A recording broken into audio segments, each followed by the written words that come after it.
الرحمن الرحیم حکایت نمبر 12 یکے از وزراء پیش ذوالنون مصری رحمۃ اللہ علیہ رفت و ہمت خواست کہ روز و شب بخدمت سلطان مشغول می باشم و بخیرش امیدوار و از عقوبتش ترساں. ذوالنون بگیرست و گفت اگر من از خدا چنی ترسیدمے کہ تو از سلطان از جملہ صدیقاں بودمے قطعہ گر نبود امید راحت و رنج پائے درویش بر فلک بودے گر وزیر از خدا بترسی دے ہم چنا کز ملک ملک بودے. ترجمہ سنو.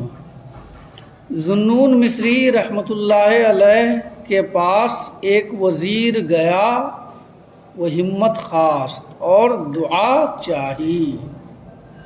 ذوالنون مصری رحمۃ اللہ علیہ اللہ کے ایک ولی تھے، مصر کے رہنے والے. سمجھ میں آنا؟ ان کا لقب ذوالنون اس لیے پڑا تھا کہ نون کا معنی ہے مچھلی، اور ایک مرتبہ وہ ایک کشتی پر سفر کر رہے تھے. کسی مالدار آدمی کی انگوٹھی کشتی میں غائب ہو گئی. تلاش کرنے پر انگوٹھی نہیں ملی، تو چونکہ آپ پھٹے پرانے لباس میں ملبوس تھے تو سب لوگوں نے آپ پر شک کیا اور آپ کو چور قرار دیا. تو حضرت ذوالنون مصری رحمۃ اللہ علیہ نے ہر چند صفائی پیش کی اور برأت ظاہر کی، مگر لوگوں نے نہیں مانا اور کہا کہ نہیں، آپ نے ہی چوری کی ہے. تو حضرت ذوالنون مصری رحمۃ اللہ علیہ نے دعا کی رب کی بارگاہ میں کہ اللہ اس سے میری برأت ظاہر فرما. آپ کا دعا کرنا تھا کہ دریا سے ایک مچھلی نمودار ہوئی جو اپنے منہ میں وہی انگوٹھی لی ہوئی تھی. آپ نے مچھلی کے منہ سے وہ انگوٹھی لے کر اس صاحب کو دے دی. تو اس طریقے سے آپ کی براءت ظاہر ہوئی. تو اسی دن سے آپ کا لقب پڑ گیا ذوالنون، نون والا، یعنی مچھلی والے بزرگ. سمجھ میں آنا؟ تو کہہ رہے ہیں کہ یکے از وزراء پیش ذوالنون مصری رحمۃ اللہ علیہ رفت، وزیروں میں سے ایک ذوالنون مصری رحمۃ اللہ علیہ کے پاس گیا، وہ ہمت خواست اور دعا چاہی. ہمت کے کئی معانی ہیں. ہمت کا معنی پہلے بھی پڑھ چکے ہو، سمجھ میں آنا؟ توفیق. اور ہمت کا معنی ہوتا ہے عزم و ارادہ، اور ہمت کا معنی ہوتا ہے دعا. اصل معنی ہے اس کا ارادہ، عزم و ارادہ، لیکن کبھی کبھی دوسرے معانی میں بھی وہ مستعمل ہوتا ہے. جیسے کہیں پر توفیق کے معنی میں آتا ہے، کہیں پر دعا کے معنی میں آتا ہے. عزم و ارادہ اس کا اصلی معنی ہے. وہ ہمت خواست اور دعا چاہی. وزیر نے دعا چاہی، یعنی حضرت ذوالنون مصری سے دعائے خیر کی اس نے گزارش کی کہ روز و شب بخدمت سلطان مشغول می باشم، یہ کہہ کر کہ رات دن میں بادشاہ کی خدمت میں مشغول رہتا ہوں. وہ بخیرش امیدوار اور اس کی خیر کی امید کرتا ہوں. وہ از عقوبتش ترساں اور اس کی سزا سے ڈرتا ہوں. یعنی یہ کہہ کر دعائے خیر کی گزارش کی کہ میں بادشاہ کے دربار میں ملازم ہوں. سمجھ میں آیا نا؟ اور عالم یہ ہے کہ ہمیشہ ان کی خیر کی امید کرتے رہتا ہوں اور ان کی سزا سے ڈرتا رہتا ہوں. کہیں ایسا نہ ہو کہ کسی دن عتاب کا میں شکار ہو جاؤں، اس لیے ہمارے لیے دعائے خیر فرمائیں. ذوالنون بگیرست و گفت، حضرت ذوالنون رو پڑے.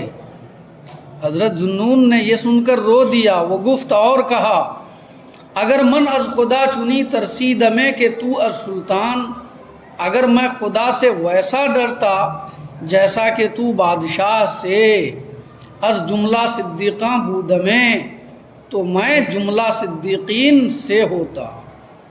یعنی اگر میں ویسا ہی ڈرتا خدا سے جیسا کہ تو بادشاہ سے ڈرتا ہے، تو میرا شمار صدیقین کی جماعت میں ہوتا۔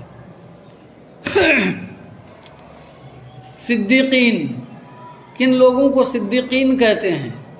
صدیقاں، صدیقین، یہ صدیق کی جمع ہے۔ صدیق کسے کہتے ہیں؟ تو صدیق کا لغوی معنی ہے بہت زیادہ سچ بولنے والا، بہت زیادہ سچ بولنے والا۔ اور صوفیہ کی اصطلاح میں صدیق ایک بڑے ولی کو کہتے ہیں، یعنی صدیقیت ولایت کے اعلیٰ ترین درجے کا نام ہے۔ صدیقیت ولایت کے ایک اعلیٰ ترین درجے کا نام ہے، جو اس درجے پر فائز ہوتا ہے اسے صدیق کہتے ہیں۔ اور دوسرے معنی بھی صدیق کے بیان کیے گئے ہیں، لیکن آپ یہاں پر اتنا ہی سمجھ لیجئے کہ صدیق ایک اعلیٰ مرتبے کے ولی کو کہتے ہیں، نہیں سمجھے؟ صدیقیت ایک اعلیٰ درجے کی ولایت کا نام، ورنہ تو دیگر تعریفات بھی کی گئی ہیں۔ مثلا کہا گیا ہے کہ صدیقین انبیاء کرام کے بڑے بڑے اصحاب کو کہتے ہیں، اور یہ بھی کہا گیا ہے صدیق کی تعریف میں کہ صدیق ہے نا ان صحابہ کرام کو کہتے ہیں جو نبی کریم صلی اللہ علیہ وسلم کی تصدیق میں سبقت لے گئے، یعنی پہلے پہل جو اصحاب ایمان لے آئے، یعنی انبیاء کرام پر ایمان لانے میں سبقت کرتے ہیں جو اصحاب، ان کو صدیقین کہا جاتا ہے۔ سمجھ میں آیا نا؟ تو یہ سب تعریفات ہیں صدیق اور صدیقین کی قطعا۔ اب یہاں پر کچھ الفاظ کو سمجھ لیجئے۔ ہمت تو سمجھ گئے آپ؟ ترساں، ترساں یہ ترسیدن مصدر سے ہے، اس میں فاعل سمائی، اس میں فاعل سمائی، ترسیدن مصدر ڈرنا، اس سے ہے ترساں، اس میں فاعل سمائی۔